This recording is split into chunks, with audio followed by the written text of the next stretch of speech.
পশ্চিম বাংলার পাঠ্যপুস্তকে ডক্টর শ্যামাপ্রসাদ মুখার্জির পশ্চিমবঙ্গ সৃষ্টি, রাষ্ট্রপ্রেম, অখণ্ড ভারতের ভাবনা, বিশেষ করে আমাদের এই পশ্চিমবঙ্গ ভূমিকে ভারত মাতার চরণে আশ্রয় নেওয়ার যে সুযোগ করে দিয়েছিলেন, তার আইনসভার বক্তৃতা, পরবর্তীকালে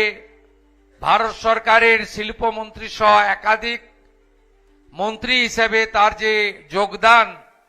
স্বাধীনোত্তর ভারতবর্ষে রাষ্ট্র পুনর্গঠনে